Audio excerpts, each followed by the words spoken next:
The woman who destroyed a family for money was about to lose her mind in prison. Would Jordan survive the poison that was killing him from inside? Or would Naomi lose the only family she had left? This is the ending that will make you cry at the end. Let's watch it together, but first, please subscribe to my channel. The hospital room was quiet, except for the beeping of machines keeping Jordan alive. Naomi sat in the chair next to his bed, holding his cold hand. She had been there for 3 days without sleeping. "Please wake up," she whispered for the 100th time. "Please don't leave me alone again." Jordan looked so pale and thin. The poison Mrs. Chen had given him for months had damaged his heart, his liver, and his kidneys. The doctors said there was almost no hope. Dr. Faith walked into the room, with test results in her hands. She was young and kind, with gentle eyes that always looked sad when she saw Jordan. "Any change?" Dr. Faith asked softly. Naomi shook her head, tears rolling down her cheeks. "Nothing. He's been like this for 3 days." Dr. Faith checked Jordan's machines and wrote notes on her chart, but Naomi could see the worry in her eyes.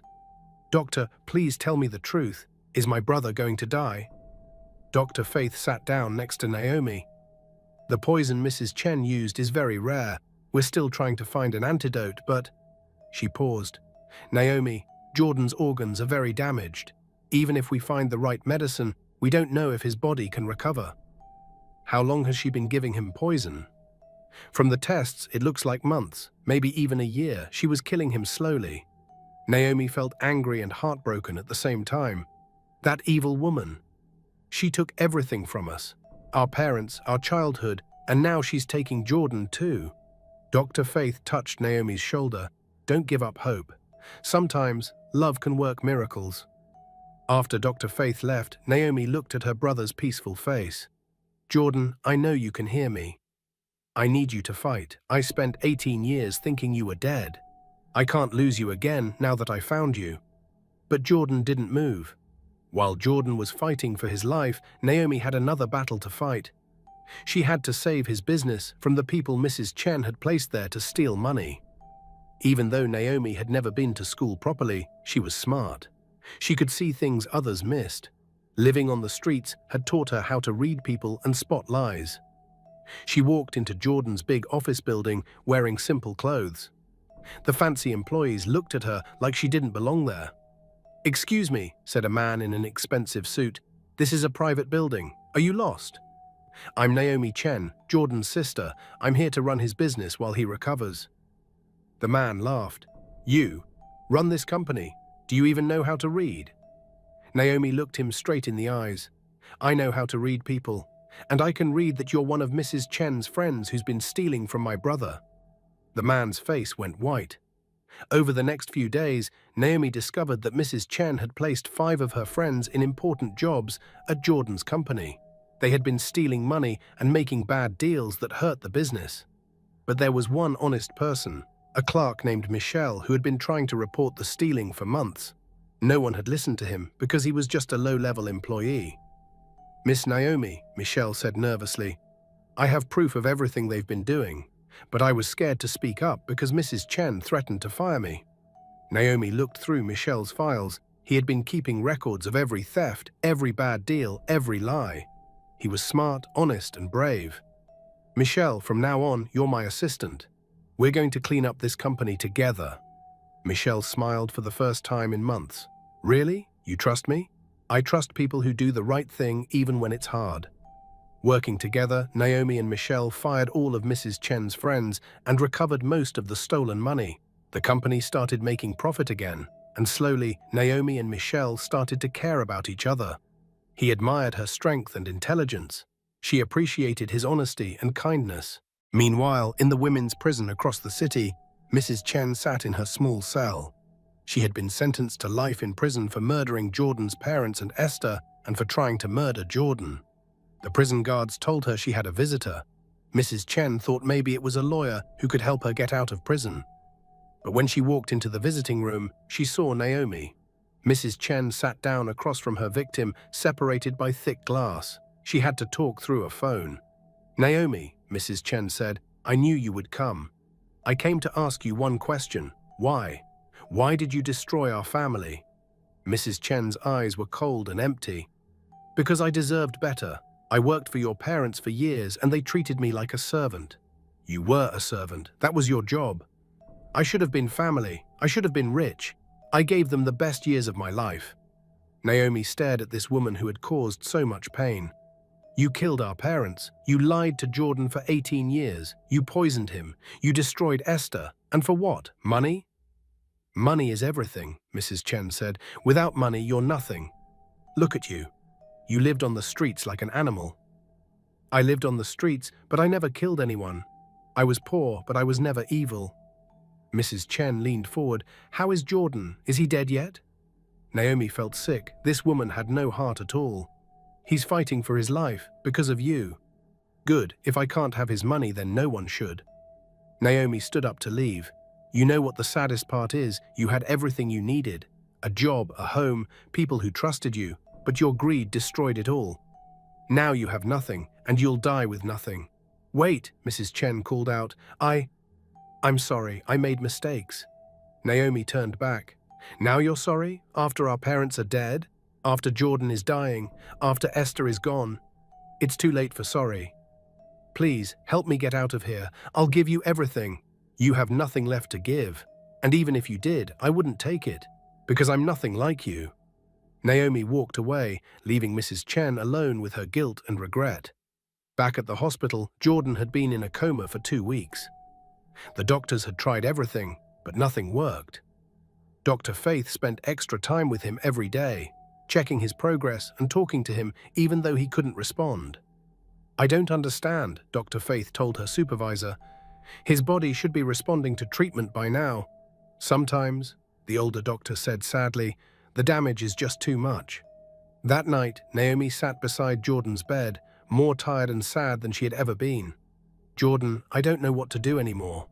The doctors say you might never wake up. I've been alone for so long, and just when I found you, I'm losing you again. She put her head down on his bed and cried. I wandered the streets for 18 years, hungry and cold and scared, but I survived because I hoped that someday I would find you. Now you're leaving me in this cruel world again, and I don't know if I can be strong anymore. Her tears fell on Jordan's hand. Please don't go. Please don't leave me alone. I need my big brother. I need you to teach me how to run your business. I need you to walk me down the aisle when I get married. I need you to meet your nephews and nieces someday. I need you to be happy and healthy and alive. She squeezed his hand tighter. I love you, Jordan. I never stopped loving you, even when you threw me out of your house, even when you called me a street rat, even when you chose Mrs. Chen over me, because you're my brother and family forgives family. Something amazing happened then.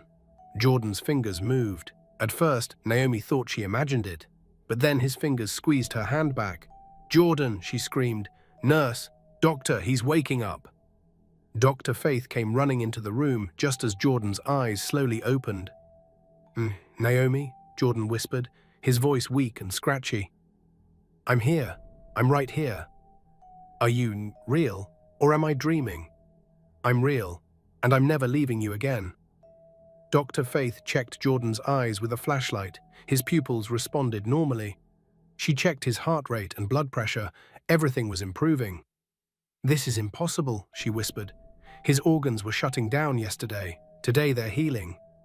Is he going to be okay? Naomi asked. Dr. Faith smiled with tears in her eyes. I think your brother just experienced a miracle. Jordan tried to sit up, but he was too weak. How long was I asleep? 2 weeks, Naomi said. 2 weeks. What happened to the business? What happened to Mrs. Chen? What happened to... Shh, Naomi said gently. Everything is okay. Mrs. Chen is in prison for life. The business is safe, and you're alive. That's all that matters. Jordan looked at his sister with wonder. Even after everything he had put her through, she had stayed by his side and protected everything he cared about. Dr. Faith watched them with a warm feeling in her heart.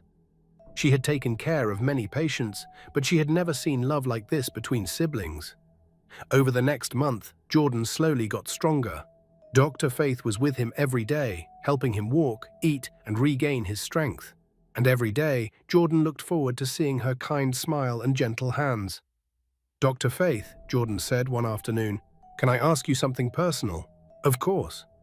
"Why did you spend so much extra time taking care of me? You have other patients." Dr. Faith blushed.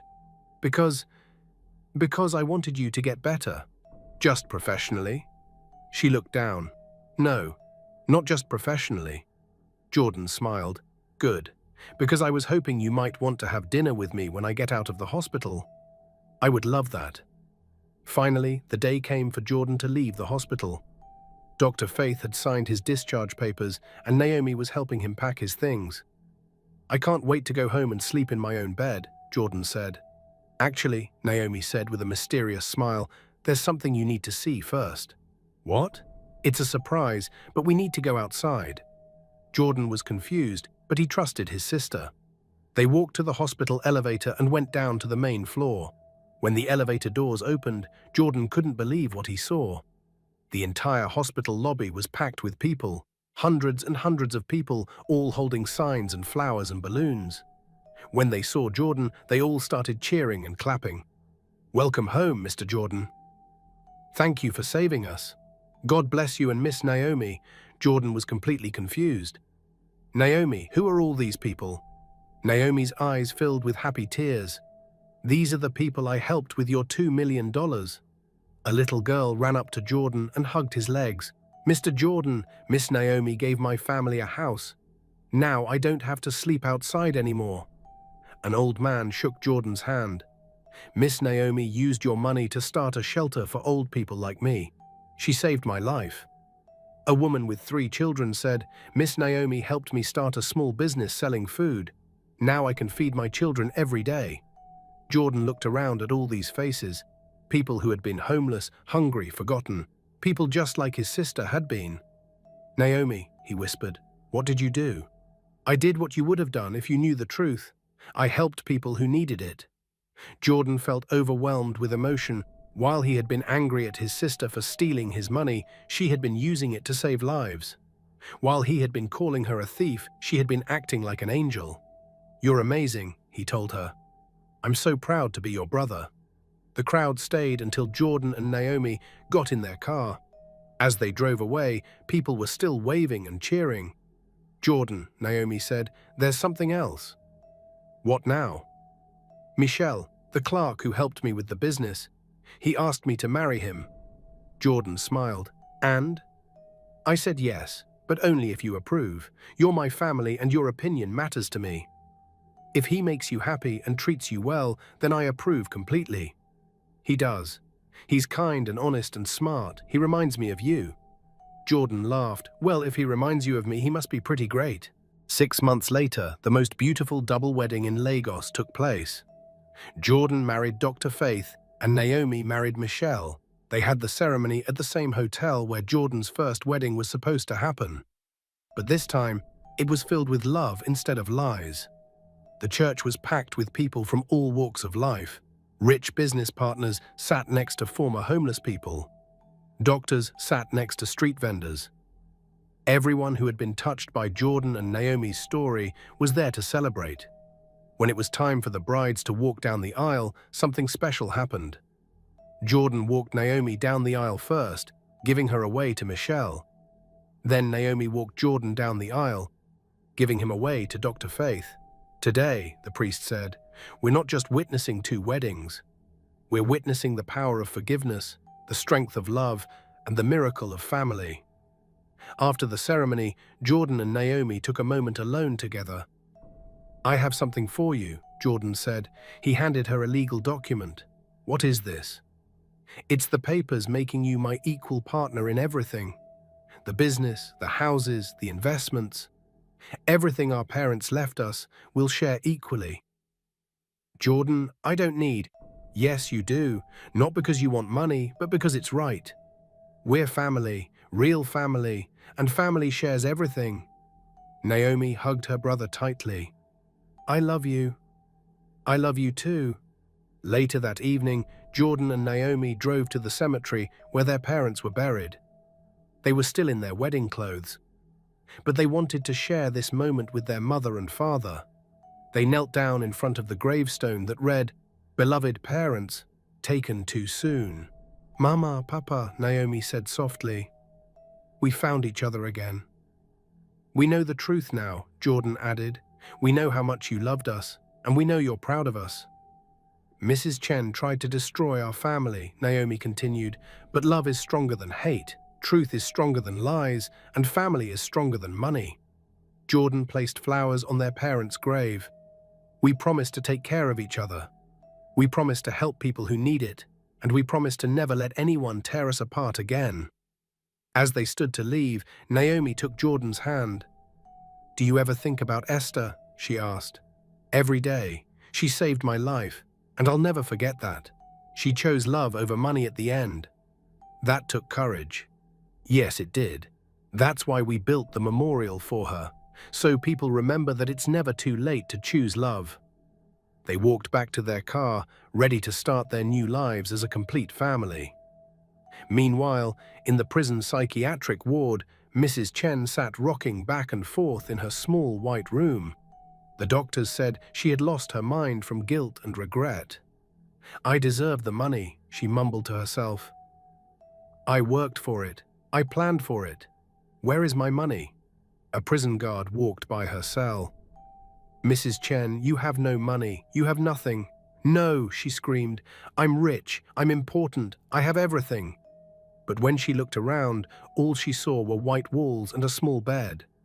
No beautiful house, no fancy clothes, no expensive jewelry, nothing. "Jordan," she called out. "Naomi, come back. I'm sorry. I'll give you everything." But no one came. No one visited her. No one cared about her anymore. The guard shook his head sadly. "She asks for forgiveness every day, but it's too late.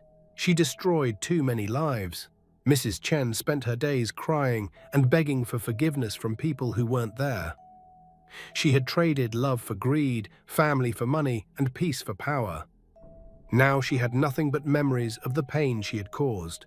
5 years later, Jordan and Naomi's business had become the most successful company in Nigeria. But it wasn't just successful because it made money. It was successful because it helped people.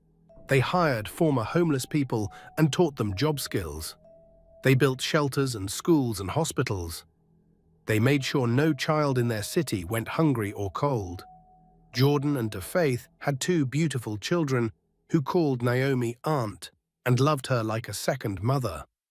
Naomi and Michelle had started their own family too, and their children grew up knowing they were part of something bigger than themselves.